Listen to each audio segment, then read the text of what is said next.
Jawa Timur, Jawa Tengah belum direkap. Pak Anies kan ini kan nuduh lembaga surveinya tidak valid ya. Bisa jadi dulu gaweannya kayak gini ya.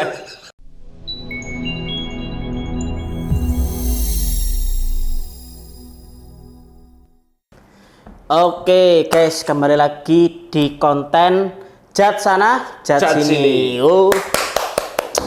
Oke, kita kembali lagi ya ini guys, setelah kemarin 2 konten kita mengudara. Alhamdulillah viewernya sampai ada yang 2000 Mas Raju. Ini tanda-tanda kalau ternyata konten kita diminati oleh follower. Dan kita masih di studio yang sama guys. Jadi BTW ini kalau tanya-tanya ini lagi di mana gitu. Kita lagi di salah satu kafe di Jalan Parangtritis. Taman Siswa. Di namanya Kafein. Nah, Kafein ini kofein lebih tepatnya. Itu di dalam atau di area namanya Hotel Madinain. Nah, Hotel Madinain ini salah satu hotel yang cukup ternama di Jogja. Dan buat kalian kalau misalnya mau ke Jogja, terus bingung nih mau nginep di mana. Nah, kalian bisa mampir aja nginep di sini. Harganya tetap terjangkau. Terus kalau misalnya kalian mau cari referensi buat nugas, gitu, mau referensi untuk ngerjain kumpul-kumpul, nah datang ke namanya Kafein ini. Nah, makanannya juga enak. Oke, kita mau bahas apa ini Mas Raju? Setelah Pilpres ini, kayaknya masyarakat ini lagi rame ini.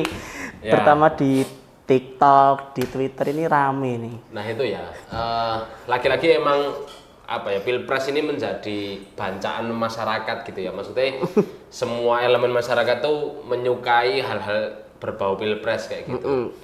Makanya sebelum Pilpres, bahkan sampai Pilpres itu animo masyarakat untuk mengomentari, bahkan untuk memantau kondisi-kondisi bagaimana perolehan suara dan sebagainya itu masih terus dilakukan kayak gitu loh. Nah ini cukup membuktikan bahwa Pilpres kali ini bisa sangat meraup perhatian masyarakat kayak gitu.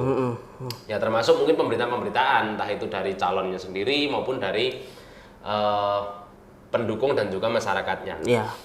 Itu sih. Itu mungkin teman-teman di sini juga menjadi salah satu pemerhati ya. Nah, tapi kita dalam konteks hari ini kita mau bahas 2 kabar yang siap dijudge.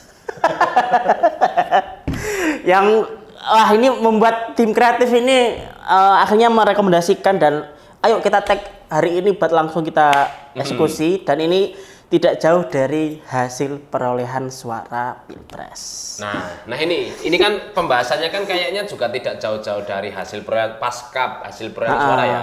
Sampai hari ini kita syuting itu sudah 70% suara masuk di KPU. Di website? Di website KPU. Nah, dari 70% itu perolehan suaranya sejauh ini nomor urut 1 itu dia 29% kalau nggak salah. Ya 20-an lah, 20-an persen. Kemudian nomor 2 itu memimpin 58%. Nomor 3 itu 17%. Ya. Nah ini kayaknya ada hubungannya nih dengan reaksi-reaksi yang ditampilkan oleh salah dua dari paslon yang mengikuti kompetisi Pilpres kali ini. Nah ini kita masuk ke video pertama Mas. Ini tentang Ganjar percaya suara saya atau enggak. Kita lihat aja nih guys. Bertemu informasi seperti itu, ada tanggapan Pak? Ya biar aja, masa saya nanggapi. Bertemu kan boleh. Dalam situasi seperti ini Pak? Ya, oke. Kenapa? Kamu percaya nggak suara saya segitu?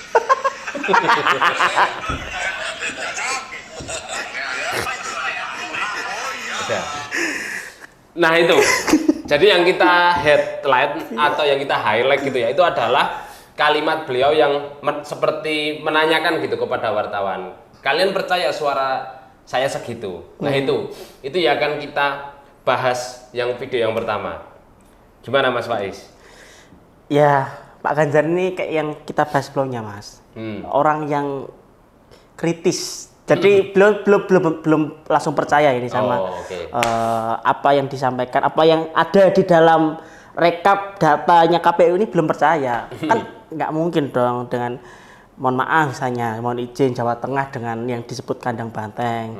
Terus mungkin di Jawa Timur juga mungkin juga sana juga banyak basis suara PDIP dan Bali termasuk nggak pernah kalah kalau PDI nyalon di sana kan nggak mungkin suaranya segitu. Mungkin saja ini Pak Ganjar ini kayak wah ini kayaknya harus sampai final ini kayaknya belum ini. Bisa saja nanti yang angka 17% tadi itu bisa jadi 47%. Oh iya. Satunya itu keliru gitu. Betul. Tipu. Atau enggak beliau ini masih meyakini kayaknya Jawa Timur, Jawa Tengah belum direkap. Jadi masih termasuk yakin suaranya masih banyak yang nambah gitu. Iya, termasuk mungkin Bali kan mungkin di luar Jawa ini mungkin lagi diangkut kan katanya dokumen C1-nya baru diangkut. Apalagi kan kemarin KPU bilang kalau ya semua proses ini pakai manual, perhitungan manual. Mungkin lagi macet ini di pelabuhan Gilimanuk ini. Dan tahapannya kan berjenjang. Berjenjang. Gitu. Mungkin lagi direkap di provinsi, KPU provinsi, bisa aja masih direkap di KPU kabupaten ya. Bisa saja tadi mungkin 17% itu masih akan mungkin sampai 47% dan putaran kedua, Mas. Kan gitu kan? Bu Mega kemarin bilangnya. Tapi kan suaranya Pak Ganjar ini kan 17% ya suara pemilih. Nah, aku tuh nggak tahu ya suaranya PDIP itu berapa sebagai salah satu partai pengusung kayak gitu. Itu suaranya, kamu tahu nggak Mas suaranya PDIP itu berapa? Kemarin kalau nggak salah ya tidak jauh dari angka itu, Mas. Berapa? Di atasnya atau di bawahnya tapi? Kemungkinan di atasnya. Kemarin angkanya itu di angka 17 lebih lah. Oke. Kita coba ya, mungkin kita coba pastikan ya. Soalnya siapa kemarin, ada yang error ini? Karena kemarin PDIP itu teman-teman, PDIP itu pemenang suara legislatif nih daripada di Golkar, PKB, Gerindra, ranking 1 bos. 2024. Kita cek ya. Ya. Kita cek ya. Agak susah ini nyari datanya ternyata. PDIP unggul dalam hitung cepat indikator politik. Nah ini yang ini PDIP suaranya 16,68%. Ya tapi nggak ini ya, nggak beda jauh ya. Iya. Tapi kan ini baru satu partai loh. Baru satu partai ini. Partai pengusung yang lainnya. Ada P3. P3 di angka 3,65%. Berarti kan totalnya harusnya udah berapa? 16 tambah 3 tuh. 19. Terus apa lagi? Perindo kan 1,50 ya 2% lah hitungannya ya. Nah itu kan berarti harusnya udah 20% tuh. Iya, tapi bentar Mas, katanya Sandiaga Uno ini si P3 ini udah 4 ini terakhir ini. Oh, udah 4% loh. Berarti itu aja 4 deh sekarang deh. Berarti kan harusnya kan udah 20% suaranya. Nah. Tapi kok suaranya Ganjar ini ini gimana komitmen partai pendukungnya gitu? Gimana ini kira-kira Pak Arsyad Rashid bisa menjawab nggak ini kira-kira? Nah, soalnya nggak sinkron kalau kayak gini tuh. Nah, mungkin kata orang tuh pamali lah ini hasil dari apa yang Ganjar terima di Pilpres terus bagi PDI bro. Ini di daerah saya aja ada 2 Mas Dapil yang masuk DPRD itu 2 orang yang PDI. Itu 1 dapil loh. Oke. Bayangin di rumah saya itu ada sekitar 7 dapil, 7 sampai 9 dapil. Nah, makanya berarti kan wajar Pak Ganjar itu denial kayak gitu. Betul. Kalian percaya. Ngomong lihat loh suara perolehan partai pendukungku aja segini, masuk suaraku di bawah itu. Terlebih kemarin di Twitter tuh rame Mas yang apa namanya ada bocoran surat instruksi yang ditandatangani oleh Bu Mega dan Pak Hasto yang menyebutkan bahwa semua elemen dari PDIP baik itu pimpinan kemudian kader terus simpatisan itu sekaligus caleg itu wajib memenangkan suara PDIP dan juga Ganjar Mahfud. Jika tidak, maka si caleg ini terancam tidak dilantik, Bu. Itu beneran saya nggak, mungkin nanti ditampilkan ya, tolong Mas editor nanti ditampilkan. Itu saya nggak ngarang, ada surat instruksinya itu. Berarti teriakan-teriakan solid itu tuh ada wujudnya ya? Ada wujudnya secara formil ada suratnya. Tapi kok ada wujudnya tapi nggak ada suaranya.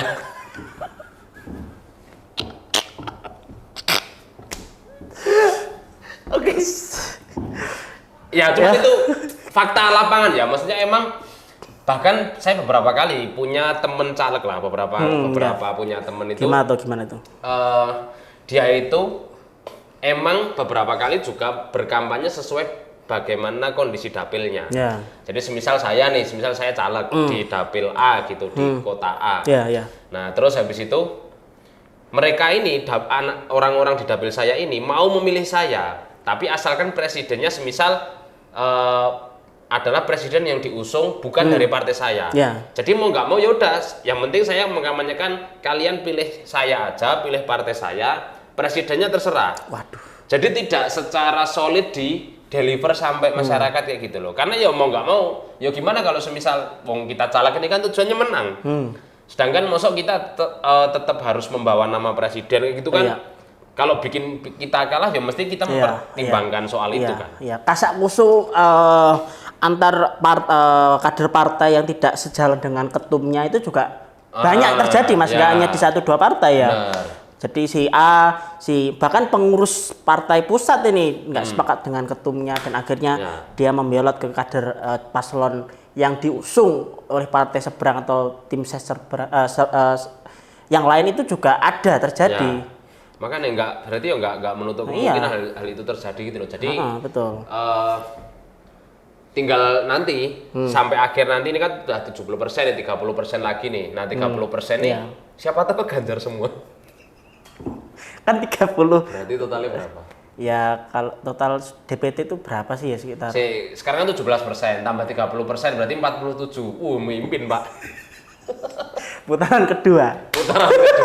Kita siap-siap Pak. Masuk Pak Ganjar. Ya, tunggu 23 Maret ya guys. Pokoknya nanti kalau ada putaran kedua berarti Pak Ganjar yang menang. Nah, itu. Karena 30% sisanya ke Pak Ganjar. Betul. Oke. Kita lanjut ke kedua. Ini berita yang kedua. Ini dari Tempo. Wah, Tempo ini nggak mungkin bohong, Bro. Apa ini? Judulnya tak bacakan ya. Elektabilitas Amin masih rendah. Anies Baswedan lebih percaya Jazilul ketimbang lembaga survei. Jazilul ini siapa, Mas? Jazilul ini adalah wakil ketua Partai Kebangkitan Bangsa, PKB, partainya Caimin. Nah itu, bahwa pasangan Amin akan memenangkan kontestasi Pilpres mendatang. Nih, ini yang disampaikan ya, Pak Anies ya. Iya, saya lebih percaya Gus Jazilul daripada yang menyelenggarakan itu, dalam kurung survei. Nah, surveinya siapa, Mas? Di sini surveinya itu adalah hasil survei LSI Deni JA. Responnya 1.200 Pak. Sampai survei terbaru yang mereka lakukan 4 sampai 12 September 2023. Deni JA itu berarti LSI ya, guys. Lembaga Survei Indonesia itu. Nah, ini sebelumnya saya tuh gini Mas, saya mengenal Pak Anies itu kan sebelum jadi capres kan. Saya ketika beliau bahkan jauh sebelum jadi gubernur DKI Jakarta itu sudah sedikit mendengar lah nama Pak Anies. Dan Pak Anies ini kan pernah berkecimpung juga di lembaga survei. Lembaga surveinya Pak Burhanuddin Muhtadi yang indikator. Beliau pernah jadi satu tim dengan Prof Burhan. Tapi kok Pak Anies, mohon maaf Pak Anies, Anda apakah sudah lupa kalau pernah jadi surveyor juga, pernah jadi tim peneliti di lembaga survei, masa nggak percaya dengan atau enggak malah apa? Pak Anies kan ini kan nuduh lembaga surveinya tidak valid ya. Bisa jadi dulu gaweannya kayak gini ya. Sesuai dengan yang ia tuduhkan gitu. Tapi kan nggak tahu ya. Saya bukan hanya nuduh ya, cuman kan biasanya kan bisa jadi kayak gitu. Jadi kayak Pak Anies ini udah tahu betul bagaimana lembaga survei berjalan. Makanya beliau bisa ngomong, wah ini lembaga survei tidak valid, ini lebih valid Pak Jazilul ini tadi. Nah, siapa tahu dulu beliau juga melakukan hal yang sama ketika ada di lembaga survei kayak gitu. Kan nggak ada yang tahu. Ya, tapi paling nggak gini, yang saya tahu ya Mas, maksudnya dalam proses survei atau sekarang disebut dengan quick count yang banyak orang nggak percaya dengan quick count karena mungkin kalah. Nah, itu kan disebut kalau ini udah dibayar, ini lembaga surveinya, ini udah dikondisikan, ini sudah milik ini si A si B sudah milik salah satu tim ses. Tapi saya pernah Mas lihat di akun TikTok ini beneran guys. Jadi ada salah satu mbak-mbak yang dia itu jadi surveyor buat salah satu lembaga survei ya, saya sebut indikator Indonesia itu. Tahapan-tahapan sampling data itu nggak sembarangan. Jadi dia itu benar-benar keliling ke TPS-TPS yang sudah ditentukan, di foto C1 yang Pilpres, habis itu baru diupload ke sistem. Dan itu harus terstruktur. Maksudnya dia juga resmi, kemudian dia juga ada SOP-nya, dan masa sih nggak mungkin C1-nya masa diubah dari angka 10 jadi angka 0 kan nggak mungkin. Akan tinggal ditambahi, Pak. Tapi berarti ribet ya? Ribet sebenarnya. Survei itu nggak seorang yang orang yang bilang ini sudah dirancang gitu. Gimana ngerancangnya, Bro? Coba sampean keliling satu desa, satu TPS, satu foto. Masa ya mau dimanipulasi gimana? Ya iya sih. Dan apa namanya? Pak, ini kan sebenarnya kan berita Oktober ya. Ya. Berita Oktober bahwa beliau di situ kayak masih denial gitu dengan survei, kemudian elektabilitas apalagi itu. Elektabilitas membicarakan bahwa Pak Jazilul ini yang lebih benar karena akan memenangkan kontestasi Pilpres. Yo Pak, tim ses sih. Orang mungkin lah, maksudnya nggak mungkin tim ses bisa kalah, Pak. Nggak mungkin kayak gitu. Pasti tim ses ya ngomong biar gimana caranya kita sukses. Mesti ngomor-ngomori kan. Iya, mesti wah aman Pak, menang Pak. Mosok kita tim ses ngomong wah nggak bisa ini Pak, kalah Pak. Apalagi masih Oktober tuh, rentangnya masih jauh. Udah loyo nanti udah diomongin Pak, kalah Pak. Jadi pasti yang disampaikan hal yang baik kayak gitu. Positif. Dan terbukti kan sekarang kan elektabilitasnya nomor 2. Urutannya boleh nomor 1. Elektabilitas atau suaranya nomor 2. Nah gitu. Dan sekarang masih belum nyampe 30% ya Pak Amin ini. Makanya berarti kan harusnya Pak Anies ini kan lebih percaya lembaga survei. Siapa tahu kalau semisal dulu ini Pak Anies lebih percaya lembaga survei, siapa tahu bisa merancang strategi baru. Betul. Ah ini. Gitu kan kayak ibaratnya kan meninak bobokkan timnya atau Pak Anies sendiri. Iya, makanya. Wah gaman ini, nggak mungkin ini angkanya sekian ini. Ya. Nah itu gitu guys. Jadi pentingnya membaca angka dalam data survei entah penelitian ataupun itu sebenarnya itu kunci. Kenapa kok kemudian Jokowi hari ini dinisbatkan sebagai orang yang nggak pernah kalah di pemilu dari 2005 sebagai wali kota, itu kan salah satunya Jokowi ini kan kami bukan kemudian pro Jokowi ya, tapi ini berbicara soal fakta. Pak Jokowi itu kan nggak pernah denial dengan angka. Ya kalau misalnya angkanya jeblok, ya beliau akan mengevaluasi itu. Gitu kan? Betul. Dan kenapa Prabowo Gibran bisa seperti itu?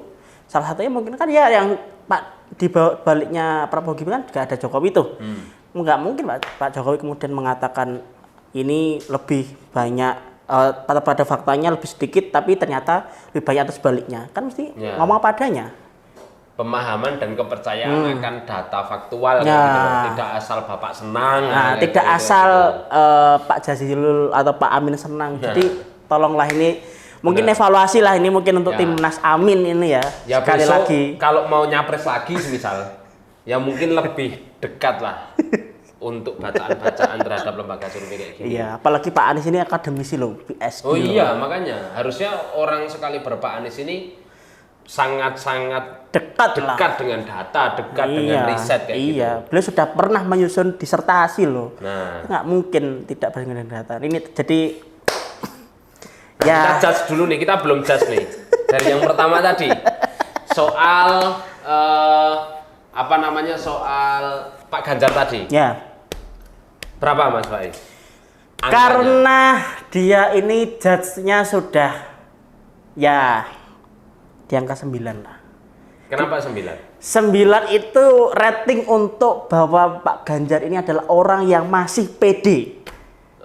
Masih percaya diri bahwa beliau ini akan memenangkan pemilu 2024. Bahkan di angka nomor 3 pun di urutan nomor 3 itu beliau masih yakin bahwa beliau akan menang. Oke. Kalau Mas Raju kira-kira berapa untuk Pak Ganjar ini? Kalau aku untuk yang aku langsung keduanya aja ya. Yang pertama untuk Pak Ganjar itu 5. Kenapa? Untuk Pak Anies 11. Ini kebalikannya. Kemarin kan debat Pilpres kan dinilai tuh Pak Prabowo. Iya. Berapa nilainya? 5. Pak Ganjar kan nilainya 5. Sekarang Pak Ganjar dikasih 17. Per 100. Pak Anies ini kemarin kan nilai 11%. Nah, sekarang dikasih nilai 26. Nah, itu jadi saya ngasih rating ini berdasarkan kondisi terbalik yang ada hari ini gitu loh. Ketika kemarin Pak Anies dan Pak Ganjar itu memberi nilai Pak Prabowo rendah, nah sekarang gantian masyarakat yang memberikan nilai Pak Anies dan Pak Ganjar rendah. Itu sih. Ya gitu guys. Jadi ya semoga ini kan masih punya rentang waktu 35 hari kan Mas, maksud dari Ya. tanggal 14 Februari itu, sehingga masih ada kurang lebih ya 2 minggu lagi buat pengumuman hasil final. Nah ini kira-kira bagaimana, kita tunggu aja ya. Kita tidak sedang untuk kemudian mendukung ini seperti ini, kita menjelek-jelekkan Pak Anies, enggak. Ya kita ini hanya membaca fakta saja gitu. Jadi semoga Pak Anies ataupun Pak Ganjar ini tetap diberikan kekuatan ya, tetap di timnas tim sesnya TPN Ganjar Mahfud, timnas Amin ini tetap solid, diberikan kelegowoan kalau semisal belum sesuai harapan. Iya, tetap dengan para pendukungnya tidak kemudian pragmatis gitu ya. Nah, tidak justru meninggalkan. Tidak justru meninggalkan. Jadi nanti kasihan Pak pendukungnya nanti Pak. Soalnya kayak yang kemarin itu. Kemarin wah Prabowo. Sekarang ada Anies, ganti Anies. Habis itu Anies ganti lagi. Nah itu kan kasihan Pak, harus ganti-ganti dukungan terus. Nah, jadi biar bareng terus aja. Ya. Sampai kapan? Sampai menang. Oke gitu ya guys. Terima kasih sudah menonton pada episode kali ini. Kami undur diri. Jangan lupa subscribe, like, dan sebarkan video kami. Di Balik Politik, jat sana, jat sini.